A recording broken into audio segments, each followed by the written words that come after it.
UNTV News and Rescue. Tonight on Y News. The National Capital Region tops the list of most number of firecracker-related injuries to date. Typhoon Nina leaves 1 fatality, 4 missing, and 70 others wounded, according to NDRRMC report. The Philippine National Police maintains full alert status ahead of the year-end celebrations. The PNP Anti-Illegal Drugs Group launches manhunt operations against Navy Lieutenant Colonel Ferdinand Marcelino and Chinese national Yan Yishu. Japanese Prime Minister Shinzo Abe makes a symbolic visit to the Pearl Harbor in Hawaii. And crowd favorite Cristiano Ronaldo of Real Madrid bags the Soccer Player of the Year title in the 2016 Globe Soccer Awards. Y News begins now.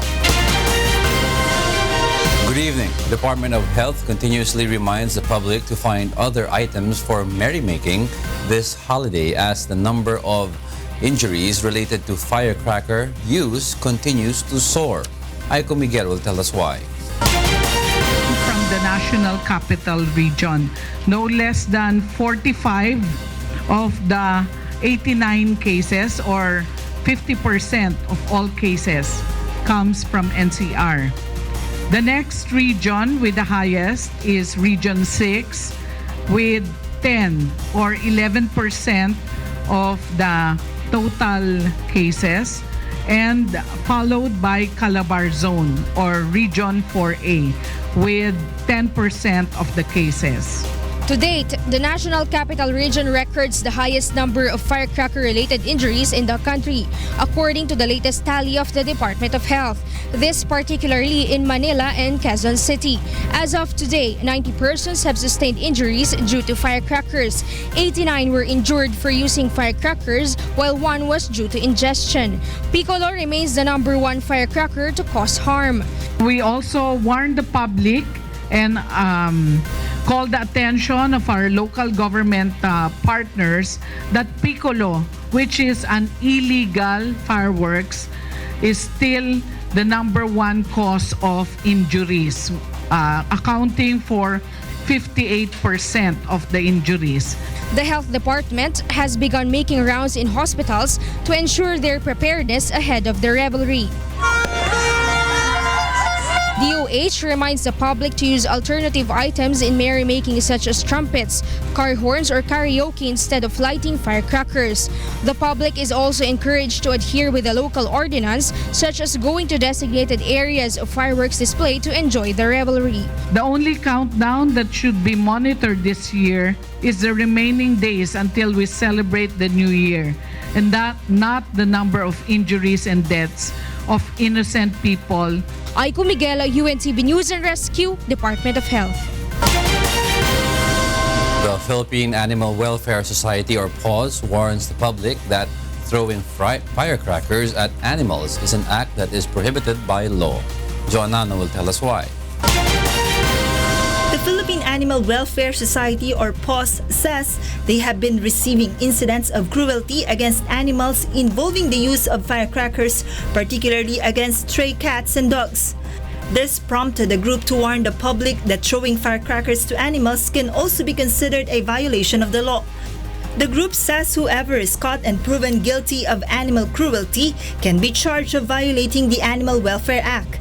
Earlier today, a number of animal welfare groups and several pet owners carrying their pet animals assembled to cast awareness and call for a stop on the use of firecrackers. Apart from the negative effects to human health, PAWS explained that animals may also suffer from severe stress due to intense noise and smoke from the use of firecrackers. Yung mga hayop, up to 45,000 hertz ang naririnig. Ang tao hanggang 23,000 hertz lang ang range niyan. So kung ganun ang range ng kanilang pandinig, pag nagpaputok, tas nagulat tayo sa paputok, 20 times na mas nakakagulat sa kanila at mas nakaka-stress. Animals might also become restless because of intense fear. Kasi yung mga alaga nilang aso tumakbo, palabas, nawala, naligaw na, hindi na nila nakitang muli dahil sa matinding pagkatakot sa paputok. POS advises the pet owners to keep their animals indoors or in any place safe. Playing music will also help calm the animals as the sound of firecrackers is lessened. When the fireworks displays are over, owners are advised to tag along their pets for some walking and jogging for them to get over severe stress. Joan Nano, UNTV News and Rescue, Quezon City. The Philippine National Police maintains full alert status days before the commemoration of Rizal Day. Leah Ilagan will tell us why. Wala tayong nakikitang threats but our deployment to gather information as to kung merong mga grupo na nagpaplano na gumawa ng hindi maganda, pagpapasabog, patuloy tayong deployment natin. PNP spokesperson Police Senior Superintendent Junardo Carlos says despite the absence of any terror threat, the police is still mandated to secure the safety of the public. Carlos adds that aside from the recent concluded celebration of the CPP-NPA's founding anniversary last December 26th, another event is about to come which they have to prepare for, the commemoration of the Rizal Day bombing in 2000. As of this day, Carlos says more people are still going out in public places and passengers are still surging at transport terminals because the holiday season is not yet over. Thus, it is necessary to the PNP to maintain its full alert status against lawless elements. Ang aming focus ay yung criminality. So there's no ceasefire for criminals, so we will continue to implement warrants of arrest, if they commit crime, we will arrest them. Yung atin pong mga mobile forces, they are now in active defense. Ibig sabihin, wala silang actions to an offensive action towards any of the threat. Carlos reminds the public to be vigilant at all times. Leah Ilagan, UNTV News and Rescue Camp Krame. The Police Regional Office 11 and the 10th Infantry Division of the Philippine Army warned their personnel that they will not go easy on them if they are found to be involved in indiscriminate firing. Victor Cosare will tell us why. Even hindi New Year, yung illegal discharge of their weapons is sabi nga grave offense, and sa previous experiences natin, pag may mga ganong violation, we really put the maximum penalty sa ganong kaso. The leadership of the Davao Region Police and the 10th Infantry Division of the Philippine Army warned its personnel that dismissal from service awaits those who would be involved in indiscriminate firing. In line with this, PRO 11 appeals for cooperation from the public. This is the Pro 11 commandment, and I quote, "Thou shall video thy trigger-happy neighbor and upload report to the PNP. Next, protect a life and jail the firer." To thwart cases of indiscriminate firing during the New Year festivities, the Davao Region Police would be deploying its personnel in areas that has a history of illegal discharge of firearms starting from December 31 up to January 1st. Police were also instructed to conduct raid, arrest, and file immediately the necessary charges related to the illegal discharge of firearms. Lahat po ng mga PNP personnel na naka New Year's break will be recalled and will be made to deployed sa mga iba't ibang identified areas na kung saan may history of indiscriminate firing. Ito po ay ginagawa namin upang maiwasan na po yung mga victims of stray bullets during New Year's celebration. Also, police and the military will conduct joint patrols to prevent cases of indiscriminate firing. Victor Cosare, UNTV News and Rescue, Davao City. More and more passengers begin to flock to the Batangas port trying to catch a trip in time for the holidays. Ray Palayo will tell us why. The onslaught of Typhoon Nina has caused a number of trip cancellations at Batangas Port in the past 4 days. The last stretch of the holidays, more and more passengers surge at Batangas Port for their rescheduled trips. Because the place is already overcrowded, passengers tend to sit on the terminal floor, patiently waiting for their schedule. Nagkaubusan ng ticket gawa nung stranded nung bagyuhan. Yun. Willing kayo mag-stay? Makauwi lang sa probinsya. A number of government agencies, such as the Department of Social Welfare and Development, distributed free foods and drinks to passengers. The Philippine Ports Authority and the Philippine Coast Guard are expecting a large volume of passengers until December 30th. Sa paglalayag nila, ay ganun pa rin tayo. Talagang ini-inspect natin yung mga barko at hindi natin pinapabayaan na magkaroon ng overloading, nagnatawag, kahit na maraming pasahirong sasakay, ay ini-ensure natin na hindi talaga sumobra ang mga pasahero sa kapasidad ng barko. Nevertheless, the agency assures that they have enough number of vessels to accommodate all passengers. Ray Pirayo, UNTV News and Rescue, Philippines. Motorists traveling along España are experiencing moderate traffic. Joan Nano is at Roosevelt Avenue. Tell us why live. Go ahead, Joanne. Yes, good evening, Jago. We are now right here in Roosevelt Avenue to know the latest traffic situation as of this moment. Let's take a look at the traffic update. Let's begin here in Roosevelt Avenue for motorists and commuters coming from EDSA Quezon Avenue. And if you are going to Quiapo, Manila, passing along España, motorists will experience moderate traffic as of this moment. Moderate traffic is expected in areas such as Blumentritt, A. Maceda, Vicente Cruz until they reach the area of Lacson. But motorists will experience heavy traffic upon reaching the area of Lerma. Meanwhile, in the eastbound side, coming from Lerma going to Pinoval, motorists should expect a moderate traffic, but heavy movement of vehicles is expected in Lacson area. Traffic will slightly loosen up from Vicente Cruz until Blumentritt, but this will turn into light traffic upon reaching Welcome Rotunda. From Welcome Rotunda, if the motorists are exiting in EDSA Quezon Avenue, beginning from Welcome Rotunda, motorists are now experiencing moderate traffic in areas such as Pantranco until EDSA Quezon Avenue. Let's proceed with some of our live traffic points. First in EDSA Guadalupe.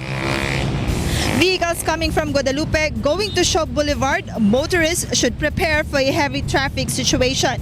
Heavy traffic is also being experienced by the motorists coming from Orense going to Ayala, Makati. Meanwhile, in Recto Avenue, Manila, vehicles coming from Recto, for those who are traveling going to Divisoria, will experience a light traffic as of this moment. Light traffic will also be experienced by the motorists on the opposite side of the road. These are the ones going to Legarda, Manila. And lastly, in EDSA Bagong Barrio, vehicles passing along the northbound area for those who are traveling to Monumento will experience light traffic, while vehicles on the southbound area for those who are going to Muñoz will also feel light traffic as of this time. Jago, like what the Metro Manila Development Authority has announced earlier, the implementation of number coding scheme is suspended by tomorrow, December 29, Thursday, except in Makati City. And that was the latest traffic update. Back to you, Jago. Thank you, Joan Nano, reporting live from Roosevelt Avenue. In the aftermath of Typhoon Nina, the National Disaster Risk Reduction and Management Council has reported over 30,000 wrecked houses and over 83 million pesos worth of infrastructure damage in MIMAROPA. Brian De Paz will tell us why.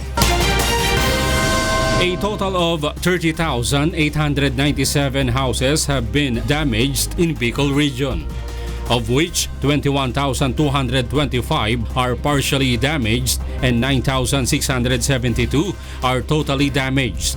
A total of 122 areas in Calabarzon, Mimaropa and Bicol region are experiencing power outage since December 25, while 10 power lines in Calabarzon and Region 5 have been cut off since December 25. NDRRMC reported that there were a total of over 83 million pesos worth of damages to infrastructure in the provinces of Marinduque and Oriental Mindoro. NDRRMC confirmed 1 death in Calabarzon, while 10 others are still under verification. 79 have been reported wounded, while 4 are still missing. Ang ating Department of the Interior and Local Government ay nakapag-confirm na po ng isa na namatay. Ito po yung sa Mulanay, Quezon. Sa kasalukuyan, nakakalungkot po, pero meron pa po tayong 10 na bine-verify na fatalities mula sa iba't ibang probinsya na nasalanta po ng bagyo. A total of more than 29 million pesos worth of assistance from DSWD and LGUs have been extended to the provinces of Albay, Camarines Sur, Catanduanes, and Sorsogon, all in Region 5. Patuloy pa rin po tayo na naghahanda ng mga karagdagan na family food packs para sa ating mga evacuees. Maaari po kasi na yung ilang mga ating kababayan ay manatili pa na mas matagal o mga ilang araw pa sa ating evacuation centers dahil sa dami ng itala natin na mga nasirang kabahayan dahil sa bagyo. NDRRMC is still coordinating with the Philippine Coast Guard for the reported missing crew members of sunken Roro vessels in Batangas. Brian De Paz, UNTV News and Rescue, Camp Aguinaldo. The Department of Energy appeals for understanding and patience from residents in areas with power lines cut down due to the onslaught of Typhoon Nina. Mon Hokson will tell us why. It could still take at least 2 weeks before the power supply will be restored in areas devastated by Typhoon Nina, according to the Department of Energy. Nevertheless, DOE will try its best to bring back the supply of electricity in all of the affected areas within such period. According to the National Grid Corporation of the Philippines, it is not easy to bring back the electricity, especially that the typhoon have toppled a total of 34 towers and over 500 poles. The NGCP is set to use the so-called Energy Restoration System, or ERS, to quickly restore the supply of electricity. Bicol region was greatly destroyed by the typhoon, particularly in the towns of Naga, Albay, Legazpi, Camarines Sur, Sorsogon, and Virac. Also, a number of places in southern Luzon were likewise devastated, including the provinces of Cavite, Laguna, Batangas, and Quezon. Currently, supply of electricity is restored in Laguna and Cavite and some parts of Naga, while power supply in commercial areas in the Bicol region is expected to be restored 100% before the year ends. There are challenges, but as far as the commercial areas are concerned, kasi nandoon yung bangko, nandoon yung hospital, nandoon yung mga main government offices. So yun ang na-clear na. As to this date, the National Electrification Administration says a total of 16 electric cooperatives have been supplying to more than 1 million typhoon-affected households in Bicol region. They are dependent as to when the NGCP would be able to restore the supply of electricity to the grid. Currently, 400 personnel of DOE and NGCP are deployed for the immediate repair of the broken power lines. Concessionaires such as Meralco and Aboitiz are all set to send additional manpower to help in power restoration. Mon Hokson, UNTV News and Rescue, Quezon City. Next in Y News. The manhunt operation continues against Navy Lieutenant Colonel Ferdinand Marcelino and Yan Yi Shu alias Randy following the issuance of court arrest warrant today. The Department of Health confirms a rise in the number of Zika virus infected patients, registering 52 cases in total. Y News will be right back.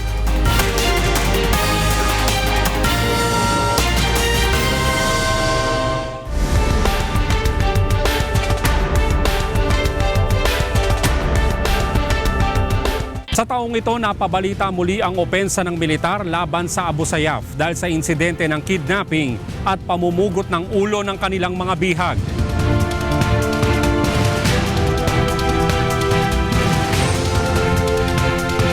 Kasalukuyan ding tinutugis ng ating mga sundalo ang Maute Group. The intelligence community advised me that ISIS was vitally connected with the group in the Philippines called the Maute. Sa bagong pamamahala, makailang ulit binisita ng Pangulo ang ating hukbong sandatahan. Pero ano na nga ba ang estado ng programa ng modernisasyon at ang planong pagdadagdag ng benepisyo at sahod ng ating mga sundalo. Silipin natin muli ang kalagayan ng ating pambansang hukbong sandatahan sa Repaso 2016.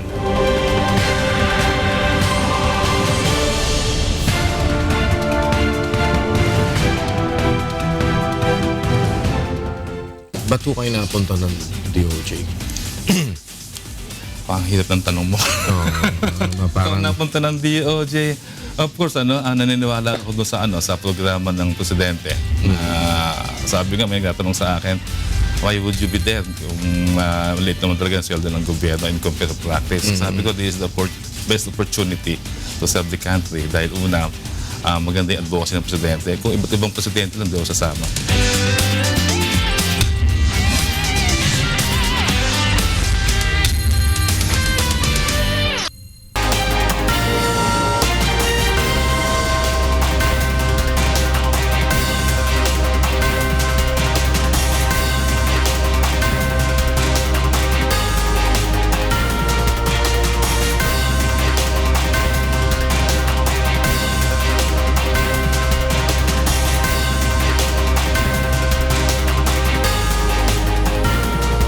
The anti-illegal drugs group has launched a manhunt operation against Lieutenant Colonel Ferdinand Marcelino and Chinese national Yan Yishu. Aiko Miguel will tell us why. The Manila Regional Trial Court has issued an arrest warrant this morning against Navy Lieutenant Colonel Ferdinand Marcelino and Yan Yishu alias Randy for violations of Section 11 of Republic Act 9165. Thus, the PNP Anti-Illegal Drugs Group has ordered a manhunt operation against the two who are now in the hiding. AIDG Deputy Director for Operations Police Senior Superintendent Benjamin Acorda says they have sent a coordination letter and a copy of the warrant of arrest to the Armed Forces of the Philippines or AFP to formally inform the military about the current situation Marcelino is facing. We have now the warrant of arrest, so it's our duty and obligation to follow that order, to implement that tall order of the court. And as of now, we are making coordinations with the Philippine Navy, and hopefully yung arms of the law is kumbaga may implement kaagad. The AIDG says they have not received any surrender fillers from Marcelino or any statement signifying his intention to surrender. The AIDG, however, considers the warrant of arrest against Marcelino a welcome development. Which goes to show that yung effort ng ating operatives ay it doesn't go to the waste, no? At least nagiging kahit nung una is nagkaroon ng setback na seemingly pinakawalan si Marcelino, and then eventually through our efforts ng illegal natin in coordination with PDEA, nagpurso naman yung kaso. The capture of Marcelino and Yan Yishu on January 21, 2016 is one of the major accomplishments of the AIDG. After confiscating from the two more than 76 kilograms of shabu, worth over 383 million pesos at the Celadon residences in Santa Cruz, Manila, that was turned into a clandestine shabu laboratory. Aiko Miguel, UNTV News and Rescue, Philippines. Justice Secretary Vitaliano Aguirre has confirmed that high-profile inmate J.B. Sebastian has been placed under the custody of the National Bureau of Investigation. Sebastian was transferred last night from the New Bilibid prison in Muntinlupa to an undisclosed location. His transfer was prompted by the stabbing incident against him that happened inside the NBP in September. The Magdalo group does not believe in any involvement of the United States in the alleged coup plot against the Duterte administration. Nel Maribuhok will tell us why. The Magdalo Group does not believe the news of a planned coup attempt against President Rodrigo Duterte. According to Congressman Gerry, despite the president's anti-US statements, reports of US-led destabilization plots are not credible. Sa akin, wala akong na-receive na information. Ang alam ko talaga, dismayado ang US sa kanya dahil given naman yun. Ibig sabihin, sino namang hindi madismaya sa ginagawa ni Duterte sa kanila. Congressman Alejano says there may be those who want to create new issues like coup plans to justify the declaration of martial law. Ang gusto talaga ni Duterte ay revolutionary government. Malayo yan. Yun ang kagustuhan niya. No? Pero hindi basta-basta makarating tayo doon. Kaya matagal nang pinafloat ang martial law kasi that is what he desired. Meanwhile, House Speaker Pantaleon Alvarez already said that he wants the Congress to investigate the matter of coup plots against the administration. For its part, the Makabayan Bloc supports the reports of such coup plot against the Duterte administration. This is the reaction of the opposition group after the issue floated about the involvement of the United States of America in such destabilization plan. According to Anak Pawis Party List Representative Ariel Casilaw, this is because there are definitely some forces that do not agree with the leadership style of President Duterte. Nel Maribuhok, UNTV News and Rescue, House of Representatives. President Rodrigo Duterte will hold a cabinet meeting before the year ends, and he intends to spend his New Year celebration in Manila. Rosalie Cos will tell us why. President Rodrigo Duterte sets to meet with his cabinet to discuss and determine the basic assistance for the victims of Typhoon Nina. This after the president visited the typhoon-affected areas in Verac, Catanduanes. We would be spending the rest of the days towards the end of the year. Pasensya na kayo na marunong mag-Bicolano. At we will be working on the so many things that you would need. May pera ho. I have my social fund and we will make the assessment of how much we will be extending help. President Duterte was with some of the cabinet members when he visited typhoon-ravaged provinces yesterday. He has assured that the government will give the necessary assistance to the typhoon victims before year 2017 begins and rebuild the damaged schools. Because of this, he will be spending the last days of 2016 in Manila instead of Davao City. We will be spending our New Year days sa Manila na lang. So, opisina. So what I can assure you is that based on the money that we have, we will make the restoration and the giving of assistance immediately.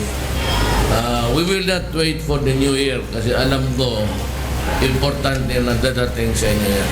Meanwhile, the chief executive advises the residents of Bicol region as well as Eastern Visayas to prepare for more calamities ahead. It's going to be a very lethal and virulent thing that would come your way habang buhay na ninyo.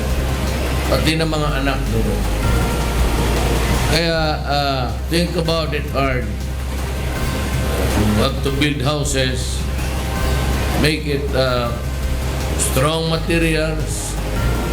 I said na kayang sagupain ang bagyo. Rosalie Cos, UNTV News and Rescue, Malacanang. Barangay officials of Barangay Piñahan, Quezon City will allow NIA fire victims to rebuild their burnt houses. Grace Casin will tell us why. After the fire incident near the National Irrigation Administration building last night, Barangay Captain Jesus Lapnica Jr. of Barangay Piñahan in Quezon City says there is no sure relocation site for fire victims as of today. That's why he is left without choice but to allow the victims to rebuild their burnt houses. NSA property kasi yan eh. Oo, ang totoo lang, wala pa naman silang exact na sinasabi na wala pa silang plano. So wala silang sinasabi gano'n na relocation or whatever na Kaya sabi ko in 5 days to 7 days, kailangan ko na silang ibalik doon sa area. Currently, fire victims are busy saving some of their reusable belongings. Some of the salvaged items like clothes and appliances are seen piled up at the center island of Nia Road. As of now, what they can do is to bring scrap materials to junk shops just to earn some amount for their needs. Majority of the houses were burned down and so most victims have no place to stay. According to Mel, the fire swiftly spread last night so they rushed to save their children first. Nilalakasan na lang ang loob kasi may mga anak ako. Tsaka kumbaga material lang niya na bagay na wala. Kung may relocation, gusto ko nang magpa-relocate. para for safety na rin ang pamilya. Some of the victims are currently staying in an evacuation center. The estimated cost of damage is about 15 to 20 million pesos. Based on the latest report, the fire affected around 800 families and one reported death. As of today, a number of organizations has been helping the victims in terms of food, water, and clothing. The Quezon City Health Department is also administering free anti-tetanus vaccine. The victims are also being monitored in case of illnesses acquired due to the fire incident. We're expecting, of course, na tataas ang respiratory infection dito sa lugar na ito. Grace Casin, UNTV News and Rescue, Quezon City. Onion farmers in Nueva Ecija prepare against an infestation of army worms this season. Rosalie Cos will tell us why. Last year, 7 towns in Nueva Ecija suffered from infestation of army worms. More than 1 billion pesos worth of income was lost to onion growers. Thus, the Provincial Agriculture Office has begun conducting seminars to onion farmers in Nueva Ecija to prepare them against the possible attack of army worms to their crops this season. This is to prevent the same incident as that of last year. Pupunta po kayo lingguhang pagmamasid para makita po natin kung meron ng umuulit po itong mga pesteng ito na umaatake. Study reveals that the massive reproduction of army worms is an effect of climate change. It is also discovered that they are immune to pesticides. The agency warns the farmers that army worms not only attacks onions but also other crops. They could infest other vegetables too, like corns and palay. Rosalie Cos, UNTV News and Rescue, Philippines. The Population Commission is projecting that the Philippine population may increase by more than 9 million before President Duterte's term ends in 2022. Ray Pelayo will tell us why. The Philippine population would reach 112.6 million during the 6 years term of President Rodrigo Duterte. The Commission on Population projected the figure by estimating that around 1.8 million is added every year to the country's population. In 2017, the country's population is expected to reach 105.75 million. Topping the most populated region is Calabar Zone with almost 15 million this year, followed by the National Capital Region with more than 13 million, and third is Central Luzon with 11.4 million. Alam natin na yung minimum wage sa NCR at Region 4 ay mas malaki kaysa mas mataas kaysa anumang region sa Pilipinas. So they tend to go there looking for better opportunities. The data gathered by POPCOM will be used in planning the delivery of services to the public. So yun yung kailangan ng bagong facilities para mag-anak, health facilities. We need more to produce more food. We also need to have siguro an increasing number of classrooms. Women's life expectancy is higher than men's, which is 72 and 67 respectively. Ang mga kalalakihan, they tend not to pay as much attention sa kanilang kalusugan. Sabihin na natin, mas mahaba ang buhay ng babae, pero mas marami silang disability. The Philippines' working population now is 62%, with ages ranging from 15 to 64. But POPCOM said it will only be wasted if they will not be accommodated for jobs or will not be provided with a quality health care. Ray Pelayo, UNTV News and Rescue, Philippines. The Department of Health reports that the current number of confirmed Zika virus infection cases has reached 52. One patient has given birth last week. The Department of Health is currently monitoring the condition of 3 other pregnant women infected with the Zika virus in Cebu, Laguna, and Quezon City who are due to give birth next year. DOH also reminds the public not to ignore stored stagnant water, which could turn into breeding grounds for mosquitoes, which are known carriers of the dengue, Zika, and chikungunya virus. Coming up, Japanese Prime Minister Shinzo Abe makes a symbolic visit to the Pearl Harbor in Hawaii. And Real Madrid's Cristiano Ronaldo wins the Soccer Player of the Year title in the 2016 Globe Soccer Awards. More from Y News after this break.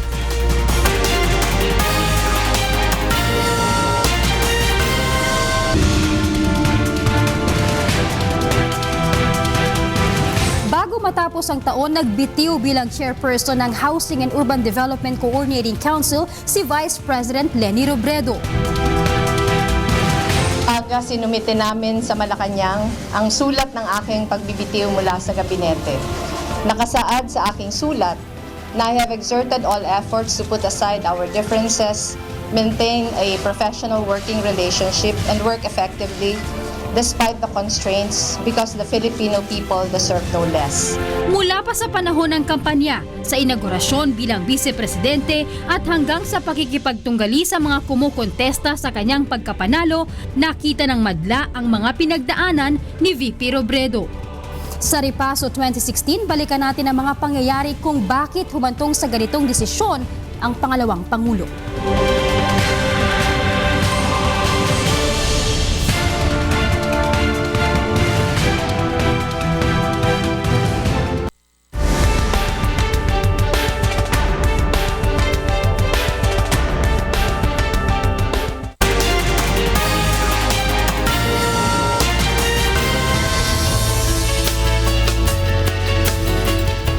The northeast monsoon is affecting the northern Luzon.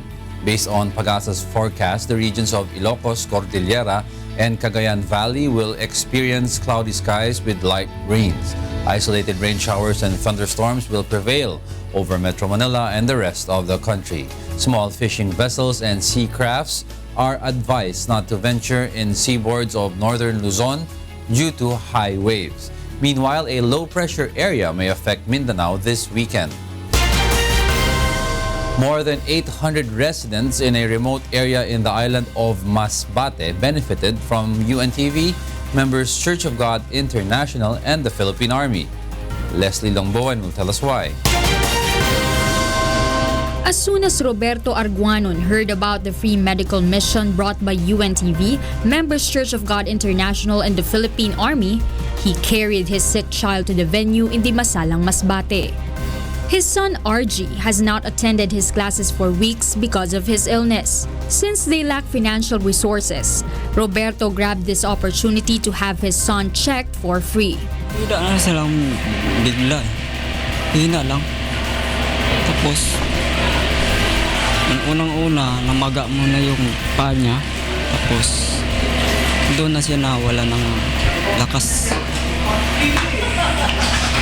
Tapos noon, pabalik-balik yung lagnat niya. Pag siguro mataas ang lagnat niya, sumusuka siya.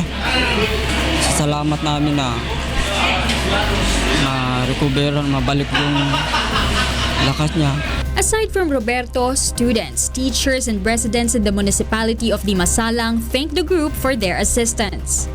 Siyempre, hindi na kami lalayo, hindi na magagastusan ng mga pampamasahe. Nandito na to, malapit na, ito na ang lumapit. Kaya ito ang pagkakataon na ma-enjoy namin itong serbisyo ito. In sum, 859 people benefited from the free medical, dental, and optical consultation, laboratory tests, and medicines. Una na, nagpapasalamat kami sa UNTV, kasi yung mga ganitong gawain, ito yung mga talagang nakakatulong sa mga constituent ng ating nasasakupan. Kung maaari nga sana, makagawa tayo ng mas marami pang ganitong aktibidades para makatulong pa tayo sa mas nakakaraming tao.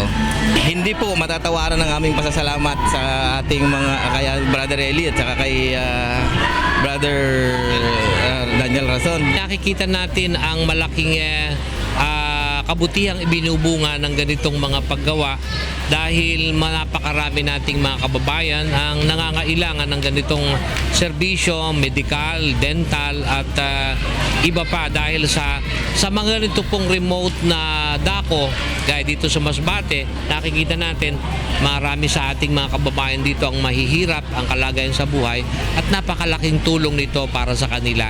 So sa atin naman mga maliliit na mga kawaksi, patuloy naman tayong tinutulungan ng may kapal. Leslie Lomboan for Serbisyong Kasangbahay.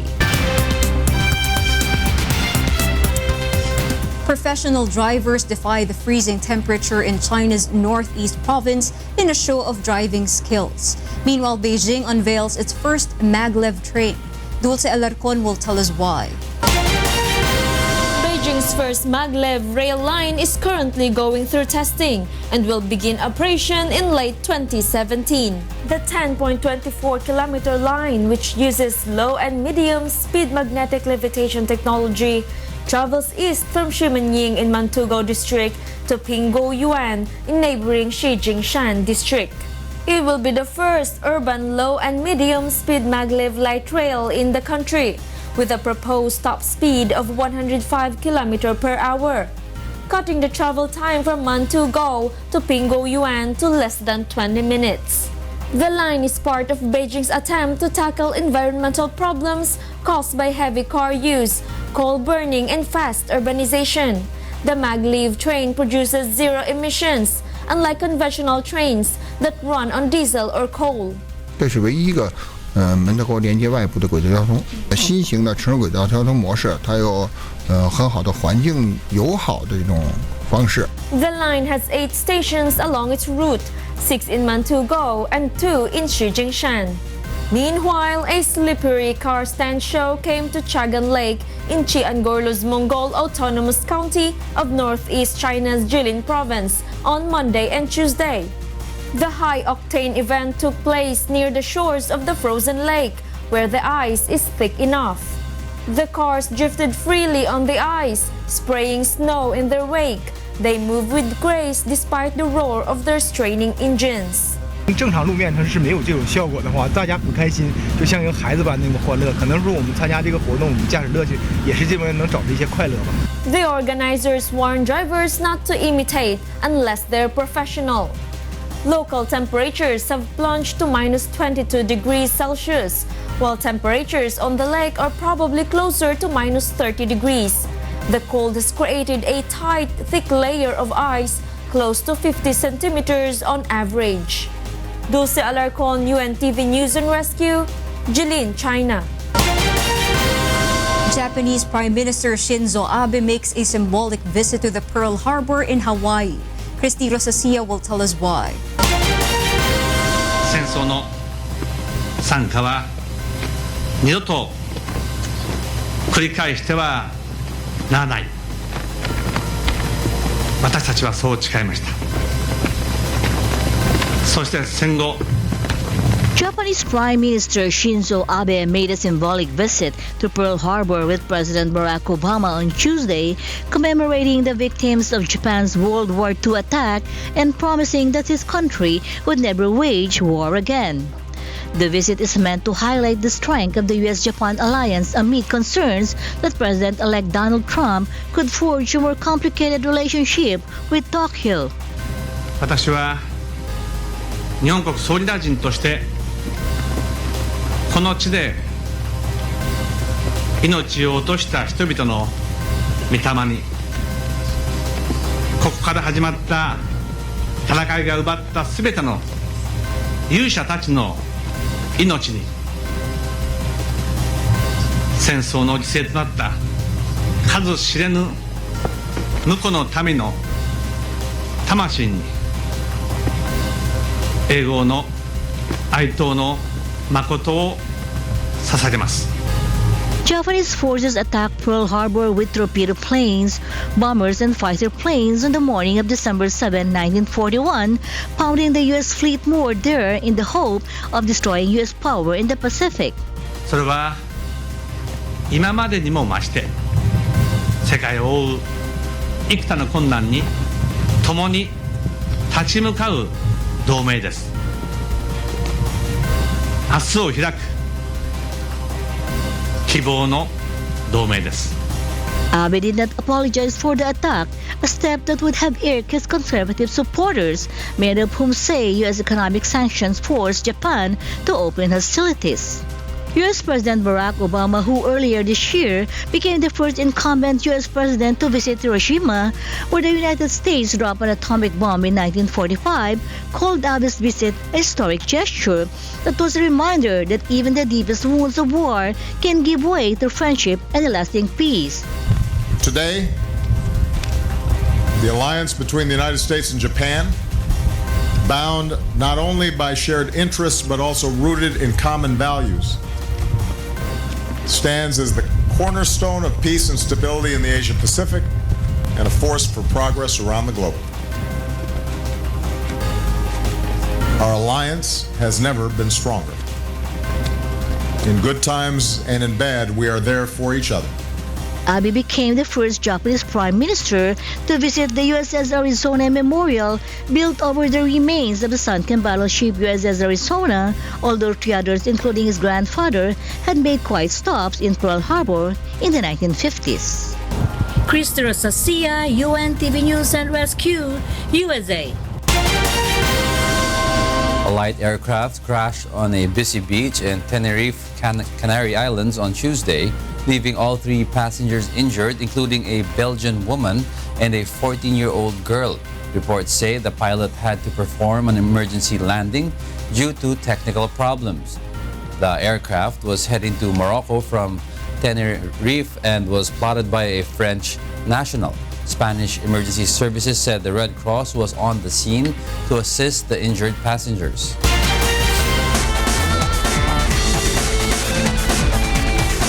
Super Maxi Perpetual Royal breaks race record with a win. Meanwhile, LeBron James has another title added to his list this year. Aaron Romero tells us why. NBA superstar LeBron James of the Cleveland Cavaliers is crowned as the 2016 Male Athlete of the Year on Tuesday, a title he had previously won in 2013. King James joins Michael Jordan as the only NBA players to win the title more than once.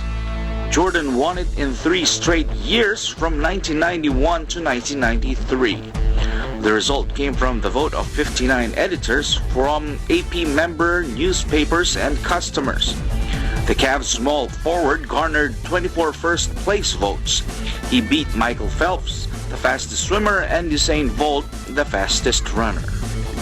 Meanwhile, Anthony Bell's 100-foot Super Maxi Perpetual Loyal crossed the Sydney-Hobart crossed the finish line first to complete the 72nd edition in a time of 1 day, 13 hours, 31 minutes, and 20 seconds, beating Wild Oats' 2012 race record by almost 5 hours.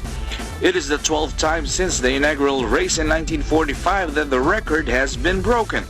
Perpetual Royal's crew was composed of 21 sailors, including 25-time Sydney-Hobart competitor Brad Kellett and crew. On the other hand, Wild Oats 11, which was off to a rocky start earlier in the race, was more than 4 hours ahead of her record, but withdrew due to a broken hydraulic ram, causing its keel to stop. New Zealand's Giacomo crossed the line to finish second, but 2 hours behind Loyal, beating Hong Kong Super Maxi's Scallywag by just 2 minutes. Aaron Romero, UNTV News and Rescue, New York. Soccer Player of the Year Cristiano Ronaldo is looking forward to more positive developments next year. Nina Armilio will tell us why. Next year, we're going to try to do the same.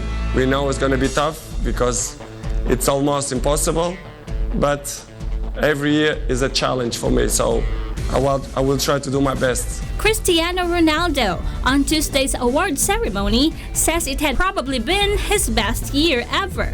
Ronaldo was declared Player of the Year, and his team, Real Madrid, the Club of the Year at the Globe Soccer Awards in Dubai. He also bagged the Ballon d'Or trophy, and Real won the Club World Cup title. We win the Champions League for Real Madrid. We win for the first time for the Portugal national team, the first important title. The people still doubt about me, about Real Madrid, about national team, and you have the proof. We win everything. Mark Clattenburg was declared Referee of the Year, having officiated at the UEFA Champions League final, the UEFA Euro 2016 final, and the English FA Cup final this year. FIFA President Gianni Infantino was directly addressed by Cameroonian player Samuel Eto'o, who was picking up a Lifetime Achievement Award. Eto'o is the most decorated African player, formerly of Real Madrid, Barcelona, Chelsea, and Inter Milan. Señor Gianni Infantino, este trofeo es para el Mundial de los 48 países. Hazlo para nosotros pobres, los que no hemos tenido a veces la oportunidad de jugar el Mundial.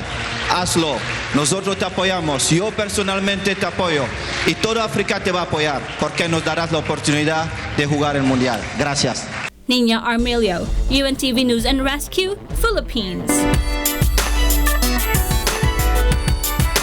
Kuya Daniel Razon is currently in Melbourne, Australia for his first out-of-the-country premiere of his advocacy film Isang Araw Ikatlong Yugto. Filipino fans and foreign friends from across Australia and from as far as the Middle East, Hong Kong and the Philippines have gathered and have started watching the film in Melbourne's Crown Promenade. The movie tour is also part of Kuya Daniel's advocacies to visit and greet our Kasangbahays abroad. Those are the reasons behind the news. December 28, 2016. Angelo Castro III. Reasons we delivered to you as they unfold. I'm Gerry Alcantara. Because we need to know. We will always ask why. Thank you for watching. Why News.